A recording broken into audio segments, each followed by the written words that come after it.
बिस्मिल्लाहिर्रहमानिर्रहीम। मेरा नाम साद नज़ीर है और मैं ब्लू वर्ल्ड सिटी का चेयरमैन हूँ। इसके अलावा governor Punjab social welfare committee का रुकन हूँ और पंजाब में सोशल वेलफेयर के हवाले से मुख्तलिफ़ प्रोजेक्ट्स पर काम कर रहा हूँ। अल्हम्दुलिल्लाह blue world city blue group of companies और एम्पीरियल ग्रुप ऑफ कंपनीज़ के इश्तराक से कायम होने वाला पाकिस्तान का पहला पर्पस बिल्ट टूरिस्ट सिटी है। हमारे ग्रुप्स रियल एस्टेट के अलावा information technology, retail sector, printing sector, food sector, tourism, trading और ऑटोमोबाइल सेक्टर में पिछले 22 साल से अल्हम्दुलिल्लाह कामयाबी की मनाजिल मुसलसल तय कर रहे हैं। मेरे पार्टनर और एम्पीरियम ग्रुप के मालिक नहायती मोहतरम चौधरी नदीम एजाज साहब रावलपिंडी के एक काबिल इज़्ज़त घराने से ताल्लुक़ रखते हैं और अपनी इलाकाई सियासत में एक नुमाया मकाम रखते हैं। अनफॉर्चुनेटली पिछले 3 दिन से हमारे ग्रुप के बारे में एक गैर मारूफ चैनल ने एक हद तक आमेज़ और बदनीति पर मबनी प्रोपागेंडा शुरू किया हुआ है और वो ये कह रहे हैं कि हमारा group retired senior army officers की सरपरस्ती में रावलपिंडी में एक गैर कानूनी प्रोजेक्ट कर रहा है। मैं एज अ डेवलपर ये तो सोच सकता हूँ कि हमारे राइवल्स गाहे बगाहे हम पर कीचड़ उछालते रहेंगे, लेकिन इस बात का इदराक मैं कतन भी नहीं कर सकता था कि एक पाकिस्तानी शहरी अपने मज़मूम मकासद के लिए हसास अदारों और इनके रिटायर्ड सीनियर आर्मी ऑफिसर्स जिनका बज़ाहिर रियल एस्टेट से कोई ताल्लुक़ नहीं है, इनके ख़िलाफ़ इस किस्म का जहर उगलेगा। इस चैनल ने पहला इल्ज़ाम ये लगाया कि हमारे पास सिर्फ 34 कनाल ज़मीन है। तो मैं बताता चलूँ कि अल्हम्दुलिल्लाह RDA का जो अप्रूवल का प्रोसेस है उसमें जो रिक्वायरमेंट है RDA की तरफ से वो ये है कि रकबा या तो कंपनी के नाम हो या जो स्पॉन्सर्स ऑफ द प्रोजेक्ट हैं उनके नाम होना चाहिए। तो अल्हम्दुलिल्लाह मेरे ज़ाती नाम पर और चौधरी नदीम एजाज साहब के नाम पर यानी मुश्तरका तौर पर हम दोनों के नाम पर तकरीबन 13,000 कनाल रकबा सिर्फ़ और सिर्फ इस वक्त RDA में प्लानिंग परमिशन के प्रोसेस में इस वक्त जमा कराया हुआ है हमने। और उसके अलावा भी हम हज़ारों कनाल पे मुहित प्रोक्योरमेंट का सिलसिला जारी रखे हुए हैं और इंशाल्लाह वो हम पीस बाय पीस कम्पैक्ट करके RDA में डालते जाएंगे। जो हमने 13,000 कनाल का रकबा पहले RDA में मुख्तलिफ़ स्टेजेस पे डाला है उसके हवाले से हमें पहली परमिशन मोरखा 22/11/2017 को RDA ने दी।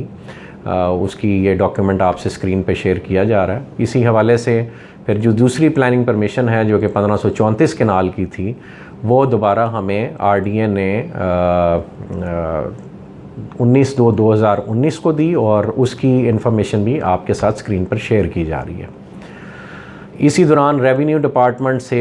तकरीबन 3 से 4 दफ़ा हमारे लैंड डॉक्यूमेंट्स वेरीफाई होके RDA में मुख्तलिफ़ डेट्स में दिए गए हैं और उनके डॉक्यूमेंट्स भी हम आपके साथ स्क्रीन पर शेयर कर रहे हैं। महकमों की रवायती सुस्तरबी के बायस हमें अनफॉर्चुनेटली कोर्ट से रजू करना पड़ा और पहले हमने लोअर कोर्ट्स में अप्लाई किया, उससे हमें रिलीफ मिला, फिर हमें सेशन कोर्ट से बाकायदा एक ऑर्डर मिला जिसके तहत हम अपने प्रोजेक्ट पे डेवलपमेंट का काम जारी रख सकते थे। मज़ीद बरां ये कि हमने लाहौर हाई कोर्ट से भी इस दौरान रजू किया और पटिशन नंबर 1343-19 हमने दायर की, वो भी आपके साथ स्क्रीन पे शेयर की जा रही है। उस पटिशन के नतीजे में रावलपिंडी डेवलपमेंट अथॉरिटी ने हाई कोर्ट मोअज़्ज़ज़ हाई कोर्ट के सामने एडमिट किया कि जी हम इनकी planning permission like other societies वो कंसिडर करेंगे। अगर ये अपनी पटिशन विदड्रॉ कर लें और हमारे साथ रजू करें दोबारा तो हम इंशाल्लाह इनको बहुत जल्द प्लानिंग परमिशन दे देंगे। तो हाई कोर्ट की इस एडवाइस को फॉलो करते हुए हमने अपने वहाँ से केस विदड्रॉ करके दोबारा RDA से रजू किया और फिर अपना प्लानिंग परमिशन का प्रोसेस हमने अल्हम्दुलिल्लाह ज्वाइन कर लिया। हम इस वक्त RDA से उस प्लानिंग परमिशन और फाइनल NOC के अप्रूवल के लिए इंतज़ार में हैं। हमने अपना लेआउट भी जमा कराया हुआ है, उनकी तमाम जो कोडल फॉर्मेलिटीज़ हैं वो हमने पूरी की हुई हैं और हम इस इंतज़ार में हैं कि बहुत जल्द इंशाल्लाह वो हमें NOC जारी करेंगे। इसी तरह हम इंशाल्लाह अपने मुख्तलिफ़ जो कॉम्पैक्ट पीसीज़ हैं वो RDA में डालते जाएंगे और जो हमारा डिज़ायर्ड साइज़ है अराउंड 100,000 कनाल प्लस वो इंशाल्लाह हम बहुत जल्द अचीव करने में कामयाब हो जाएंगे।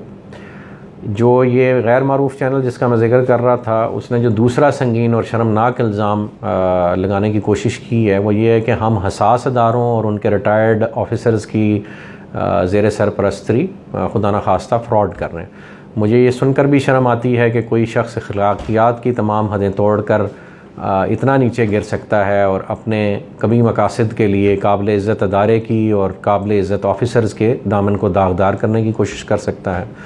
सच तो ये है कि हमारे ग्रुप्स का कंसोर्शियम एक फलता फूलता अदारा है जो पिछले 22 साल से मुख्तलिफ शोबाजात में मसरूफ़ अमल है।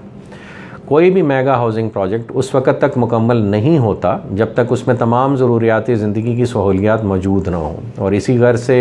ब्लू वर्ल्ड सिटी की मैनेजमेंट एजुकेशन और हेल्थ सेक्टर में आज ख़ुद कदम रखने का फ़ैसला कर चुकी, और इसी काविश में हमारी मुलाकात चंद रिटायर्ड सीनियर फ़ौजी अफसरान से हुई जो forces school and college system के नाम से पहले ही अपना ब्रांड अपनी एक फर्म कंसल्टेक्स के ज़रिए उस पर अमल दरामद कर रहे थे। हमारा आपस में मामला तय पाए और हमारा एक जॉइंट वेंचर वजूद में आया, और उस जॉइंट वेंचर के सिलसिले में या उसके फॉलो अप में जो तय पाया वो ये था कि हम इस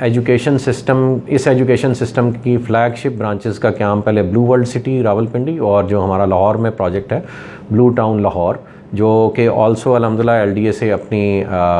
जो मैप की अप्रूवल्स है, लेआउट की अप्रूवल्स है, जिसे आप टेक्निकल अप्रूवल्स कहते हैं, वो अल्हम्दुलिल्लाह हासिल कर चुका हुआ। तो पहली फ्लैगशिप ब्रांचेस हमने ब्लू टाउन में बनानी थी और साथ ब्लू वर्ल्ड सिटी में हमने फ्लैगशिप ब्रांचेस का आगाज़ करना था, और इसके साथ ही फिर पूरे मुल्क में फ्रेंचाइज सिस्टम के थ्रू हमने लोगों को फ्रेंचाइजेज़ ऑफ़र करनी थी।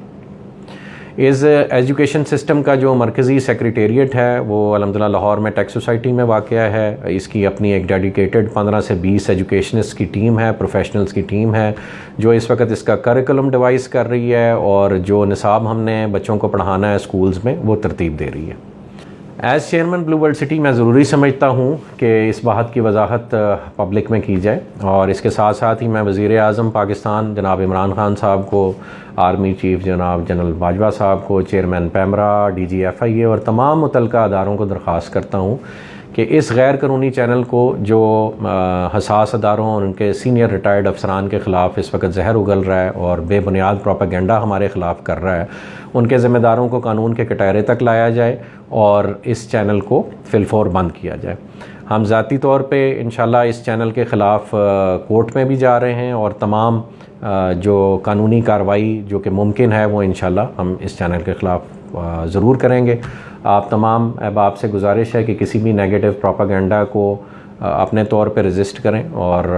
जो हक़ाइक़ हैं वो हमारे ऑफिसेज़ तशरीफ़ लाएँ, भले मेरे से ज़ाती तौर पे मुलाकात करें और असल हक़ाइक़ से आप बखूबी ख़ुद वाकिफ़ हों, ना कि किसी प्रोपेगेंडा पे आप ध्यान दें। जज़ाकल्लाह खैर। अस्सलामु अलैकुम।